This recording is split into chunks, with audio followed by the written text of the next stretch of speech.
Hi friends, welcome to Fousi's kitchen. ഇന്നിപ്പോൾ നമ്മൾ banana ചിപ്സിൻ്റെ recipe ആയിട്ടാണ് വന്നിരിക്കുന്നത്. കായ വറുത്തത് എന്നൊക്കെ നമ്മൾ പറയും. ഇതിന് വേണ്ടിയിട്ട് പച്ച നേന്ത്രക്കായാണ് നമ്മൾ എടുത്തിരിക്കുന്നത്.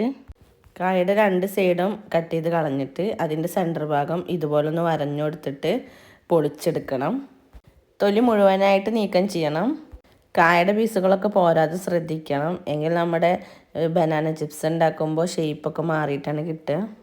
മഞ്ഞൾപ്പൊടി ഉപ്പിട്ടിട്ട് ഒരു ബേസണിൽ കുറച്ച് വെള്ളം എടുത്ത് വെച്ചിട്ടുണ്ട്. അതെന്തിനാ വെച്ചാൽ കായലൊരു ചവർപ്പുണ്ടാവും, അപ്പോൾ അത് പോകാൻ വേണ്ടിയിട്ടാണ്. തൊലി കളഞ്ഞ കായ നമ്മൾ ഈ വെള്ളത്തിലിട്ട് വെക്കുകയാണ്. ഞാനിവിടെ ഇതിന് വേണ്ടിയിട്ട് 12 കായ എടുത്തിട്ടുണ്ട്. ഇനി ഇത് നൈസായിട്ട് കട്ട് ചെയ്തെടുക്കണം. അപ്പോൾ കത്തിയും കൊണ്ടാണ് കട്ട് ചെയ്ത് വെച്ചാൽ എന്തായാലും ചെറിയ തിക്നെസ് വരും. അപ്പോൾ ഞാൻ സ്ലൈസറാണ് ഇവിടെ ഉപയോഗിച്ചിരിക്കുന്നത്. നല്ല നൈസായിട്ട് കിട്ടിയിട്ടുണ്ട്. ഇതിൻ്റെ തൊലി ഞാൻ ഇവിടെ മാറ്റി വയ്ക്കുന്നുണ്ട്. തൊലിയും കൊണ്ട് നല്ലൊരു ഉപ്പേരി ഉണ്ടാക്കുന്നുണ്ട്. അത് ഞാൻ അടുത്ത വീഡിയോയിൽ ഇടുന്നുണ്ട്.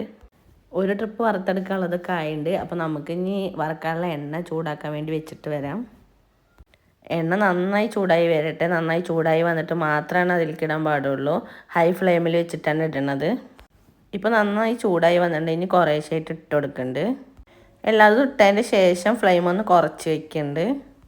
ഒന്ന് ചൂടായി വന്നതിന് ശേഷം ഒന്ന് ഇളക്കി കൊടുക്കുന്നുണ്ട്, ഒട്ടി പിടിക്കാതിരിക്കാൻ വേണ്ടിയിട്ടാണ്. ഇനി നമ്മളൊരു പാത്രത്തിൽ കുറച്ച് വെള്ളത്തിൽ കുറച്ച് ഉപ്പും കുറച്ച് മഞ്ഞൾപ്പൊടി ഇട്ടിട്ട് നന്നായി കലക്കി വെക്കുന്നുണ്ട്. ചിപ്സ് ഒന്ന് മുറുകി വരുമ്പോൾ നമ്മൾ ഈ കലക്കി വെച്ച മഞ്ഞൾ വെള്ളം ഇതിൻ്റെ മുകളിലൂടെ 3 ടീസ്പൂണോളം ഒഴിച്ച് കൊടുക്കുന്നുണ്ട്.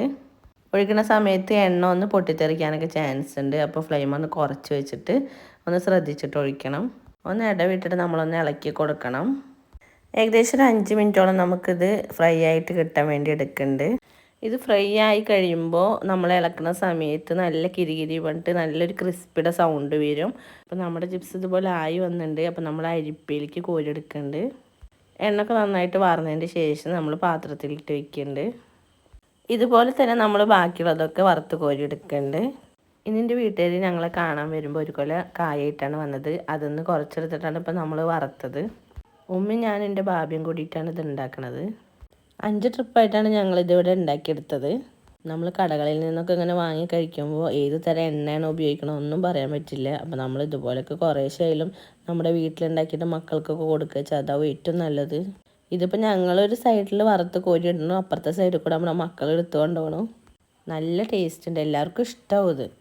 അപ്പോൾ വളരെ ഈസി ആയിട്ട് തയ്യാറാക്കാൻ പറ്റിയ ചിപ്സിൻ്റെ റെസിപ്പി എല്ലാവരും ഒന്ന് ട്രൈ ചെയ്ത് നോക്കിയിട്ട് ഫീഡ്ബാക്സൊക്കെ അറിയിക്കണേ.